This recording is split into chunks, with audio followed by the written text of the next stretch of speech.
Welcome to our movies today. Boys படம் மூலமா தமிழ் சினிமாக்கு அறிமுகமானவர் தான் சித்தார்த். அந்த படத்துக்கு அப்புறம் அவர் 180, ஜிகிர் தண்டா இந்த படங்களை நடிச்சாரு. ஜிகிர் தண்டா அவருக்கு நல்ல ஒரு வெற்றியை கொடுத்துச்சுன்னே சொல்லலாம். அதை தொடர்ந்தே அவரு இப்போ அரண்மனை பார்ட் 2ல நடிச்சிட்டு இருக்காரு. இந்த படமும் கூடிய சீக்கிரம் திரைக்கு வர தயாரா இருக்கு. இந்த நிலையில இவரோட நடிப்புல இப்போ திரைக்கு வர தயாரா இருக்க படம் தான் ஜில் ஜங் ஜக். சாவு கண்ணுக்கு தெரிஞ்சா நல்லதுதான். சாவு நேர்ல பார்த்தா தானே ஏன் வாழ்றோம் தெரியும்.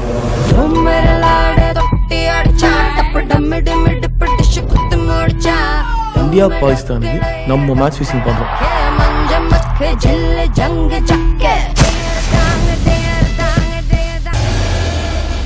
இந்த படத்தை திராஜ் வைத்தி டைரக்ஷன் பண்ணிருக்காரு. இந்த படத்துல நம்ம சித்தார்த் கூட சேர்ந்து நாசர், ராதா ரவி, ஆர்ஜே பாலாஜி இவங்க நடிச்சிருக்காங்க. அண்ட் இந்த படத்துக்கு மியூசிக் விசா சந்திரசேகர் கொடுத்திருக்காங்களாம். இவங்க கூட்டணியில வரப்போற இந்த படம் எந்த அளவுக்கு சித்தார்த்துக்கு வெற்றியை கொடுக்குது அப்படின்னு திரைக்கு வந்ததுக்கு அப்புறம் பார்க்கலாம். மேலும் சுவையான தமிழ் சினிமா செய்திகளை நீங்க எப்போதுமே தெரிஞ்சுக்கலாம். சப்ஸ்கிரைப் மற்றும் ஷேர் பட்டனை அழுத்துவதன் மூலம்.